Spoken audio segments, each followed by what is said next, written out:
नमस्कार। Public India 9 AM संस्करण में आप सबका स्वागत है। अमेरिकी मध्यस्थता और युद्ध विरामों की शर्तें दोनों देश के डीजीएमओ ने एक दूसरे से बातचीत की। विदेश मंत्रालय कल स्पष्टीकरण दे सकते हैं। ऐसा माना जा रहा है कि डीजीएमओ में कल एक 12 बजे वार्ता होगी। उसके बाद शायद विदेश मंत्रालय भी एक प्रेस कॉन्फ्रेंस करे।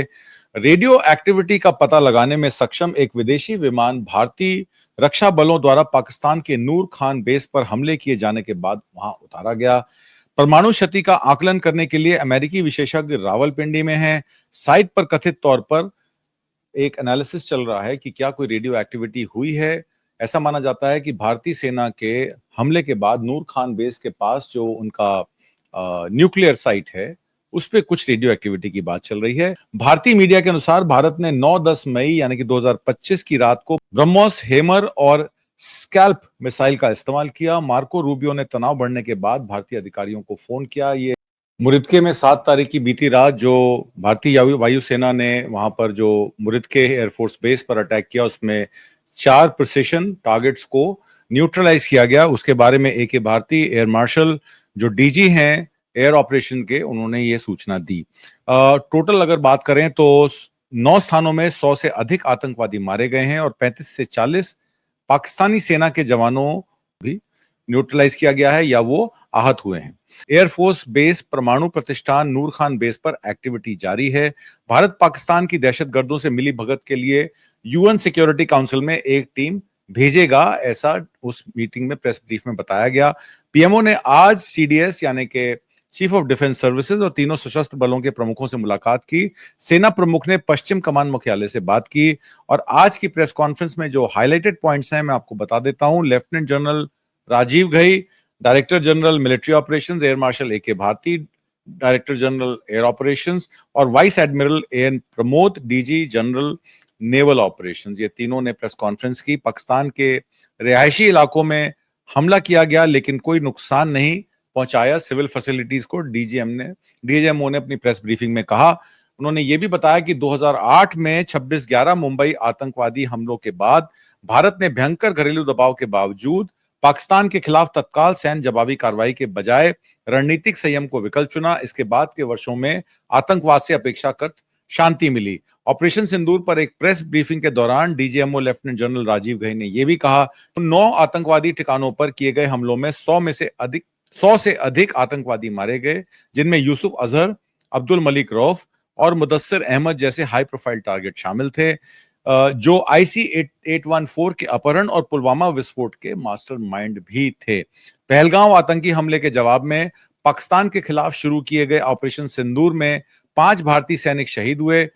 भारतीय सेना ने यह कहा कि कमांडरों का पाकिस्तान द्वारा किसी भी संघर्ष विराम उल्लंघन का जवाब देने में पूरा अधिकार है, जो डीजीएमओ स्तरीय वार्ता के दौरान बिना सहमति के हवाले से किया गया है। क्या भारत का कोई लड़ाकू विमान गिरा, उस पर जो प्रतिक्रिया एयर मार्शल ने दी, सुनिए वो क्या कहते हैं। Right, you want to know how many of their planes we have downed? Yes, sir. Yes, sir. All right. See, as I said, their planes were prevented from coming inside our border. All right. So we do not have the wreckage with us, but definitely we have downed a few planes. Numbers, we would not like to hazard a guess out here. Okay. I have the numbers. Okay, and we are getting into the technical details of it to establish it. So I would not like to put a figure at this time, but definitely are losses from their side which we have inflicted. इस सवाल पर भारतीय वायुसेना का जवाब यह था कि युद्ध के मैदान में नुकसान होते रहते हैं। सवाल यह होना चाहिए कि हमने आतंकी कैंप पर हमलों से अपने मकसद को कैसे कामयाब किया और हम सभी पायलट सुरक्षित वापस लौट आए, इस पर ही हमको बात करनी चाहिए। शाहबाज हवाई अड्डे जाकोबाबाद हैंगर नष्ट हो गया। पाकिस्तान में हैदराबाद शहर जिले के पास पीएएफ बेस बुलारी में पीएएफ रणनीतिक विमान भी गिराया गया। पीएफ बेस बुलारी में भी नुकसान पहुंचाया गया। 2017 में सबसे आधुनिक और महत्वपूर्ण एयरबेस का उद्घाटन किया गया था। विमान में आग लग गई। सरगोदा एयरबेस रनवे को बड़ा नुकसान हुआ है। नूर खान एयरबेस रावलपिंडी प्रमुख परिवहन केंद्र के रूप में माना जाता है। रफीकी शोरकोट बेस पर J-17 का एक स्क्वाड्रन तैनात है। इसके अलावा मुख्यालय 9 वाला एयरबेस भी हमले का शिकार हुआ। भारतीय वायुसेना ने शांति के लिए सिर्फ 1 या 2 मिसाइल का इस्तेमाल किया। वास्तविक युद्ध में परिदृश्य अलग हो सकता था। न्यूयॉर्क टाइम्स की एक रिपोर्ट कहती है कि अमेरिका के लिए चिंता का सबसे बड़ा कारण तब सामने आया जब भारत ने शुक्रवार को रावलपिंडी में नूर खान एयरबेस पर हमला किया। ये बेस एक प्रमुख प्रतिष्ठान है, पाकिस्तानी सेना के लिए केंद्रीय परिवहन केंद्रों में से एक है और हवा से ईंधन भरने वाले लड़ाकू विमानों को मदद करता है। लेकिन ये पाकिस्तान के रणनीतिक योजना प्रभाग के मुख्यालय से भी कुछ ही दूरी पर है, जो देश में परमाणु शस्त्रागार की देखरेख और सुरक्षा करते हैं। एनवाईटी की रिपोर्ट ये कहती है और इसका एक सैटेलाइट इमेज भी मेरे पास आया है, मैं आपको दिखाना चाहता हूं। ये नूर खान एयरबेस का है।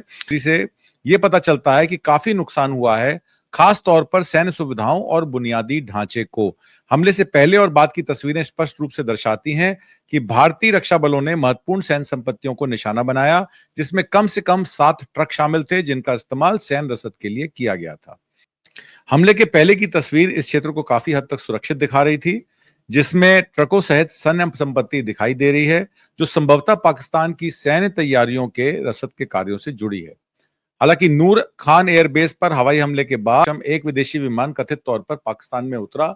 उसका मेरे पास एक फ्लाइट रडार का मैपिंग है और ये विमान का मिशन हमले के परिणाम स्वरूप संभावित परमाणु नतीजे का आकलन करना था। साइट पर कथित तौर पर विकिरण का पता चला है, जो परमाणु संबंधी क्षति की संभावना को दर्शाता है। इन रिपोर्टों के मद्देनजर हमले में होने वाले परमाणु नुकसान का आकलन करने और इसे यह सुनिश्चित करने कि परमाणु वृद्धि का कोई तत्काल जोखिम नहीं है, अमेरिकी विशेषज्ञों को रावलपिंडी भेजा गया है और विकिरण का पता लगाने में विशेषज्ञता रखने वाले अमेरिकी विमान की मौजूदगी क्षेत्र में परमाणु सुरक्षा के बारे में बढ़ी हुई अंतर्राष्ट्रीय चिंताओं का संकेत देती है।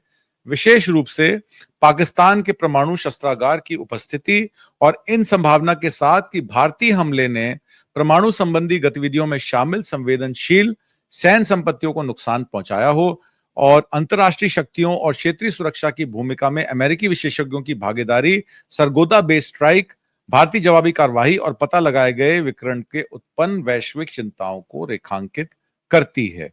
भारत की अडिग स्थिति यह है कि जैसा कि पहले पता चला है, भारत सरकार ने अपना रुख स्पष्ट कर दिया है कि वो कोई मध्यस्थता नहीं चाहता। भारत ने कश्मीर पर मध्यस्थता करने से अमेरिकी प्रस्ताव को दृढ़ता से खारिज कर दिया है, इस बात पर जोर देते हुए कि भारत की तीसरे पक्ष की मध्यस्थता की आवश्यकता नहीं है।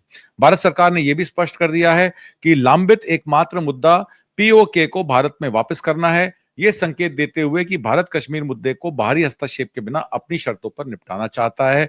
भारत के विदेश मंत्री एस जयशंकर ने दृढ़ता से कहा कि भारत पाकिस्तान में आतंकवादियों को निशाना बनाना जारी रहेगा और आतंकवाद से निपटने में भारत के संकल्प पर कोई संदेह नहीं होना चाहिए। यह भारत के सुरक्षा सिद्धांतों को मजबूत करता है, जो पाकिस्तान के साथ कूटनीतिक वार्ता में तुलना में सीमा पार आतंकवाद और आतंकवादी बुनियादी ढांचों के उन्मूलन को प्राथमिकता देते हैं। सरगोदा बेस स्ट्राइक और नूर खान एयरबेस पर हवाई हमलों सहित उसके बाद की कार्रवाइयां दर्शाती हैं कि भारत की सैन्य प्रक्रिया न केवल आतंकवाद के खिलाफ बचाव है, बल्कि ऐसे क्षेत्र में राष्ट्रीय सुरक्षा सुनिश्चित करने की दिशा में एक रणनीतिक बदलाव भी है, जहां परमाणु संतुलन नाजुक है।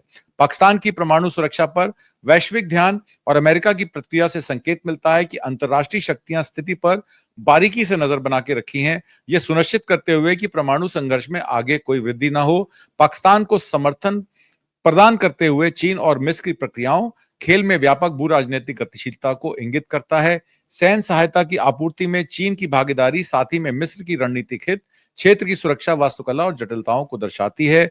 Balakot strike, surgical strike, Kashmir और आतंकवाद पर अपने दृढ़ रुख जैसी कार्रवाइयों के माध्यम से भारत का नेतृत्व एक मजबूत अधिक मुखर भारत को दर्शाता है, जो अपने राष्ट्रीय हितों और सुरक्षा की रक्षा के लिए निर्णायक सैन्य कार्रवाई करने को तैयार है। अमेरिका के विकिरण सूचन विमान से लेकर पाकिस्तान के लिए चीन के कार्गो समर्थन तक भारत पाकिस्तान सैन्य संघर्ष के वैश्विक महत्व को उजागर करती है, विशेष रूप से परमाणु सुरक्षा के संबंध में। इस बीच आतंकवाद पर भारत का अडिग रुख और कोई मध्यस्थता न करना अपनी संप्रभुता और सुरक्षा की रक्षा के लिए उसकी दृढ़ प्रतिबद्धता को रेखांकित करता है। जैसे जैसे ये घटनाक्रम सामने आ रहे हैं, ये स्पष्ट है कि भारत की कार्रवाइयों ने अंतर्राष्ट्रीय प्रक्रियाओं को प्रेरित किया है और दक्षिण एशियाई भू राजनीति के भविष्य को आकार दिया है। दुनिया का ध्यान न केवल क्षेत्रीय संघर्ष पर केंद्रित है, बल्कि इस बात पर भी है कि क्षेत्र में परमाणु स्थिरता और का प्रबंधन कैसे किया जाता है। भारत की रणनीतिक चालें व्यापक आख्यान को परिभाषित करना जारी रखती हैं। उम्मीद करता हूं आपको आज का कार्यक्रम पसंद आया होगा। कमेंट बॉक्स में जरूर लिख के भेजिएगा। हम आप तक सही सूचना सही समय पर पहुंचाने के लिए प्रतिबद्ध हैं। नमस्कार, जय हिंद।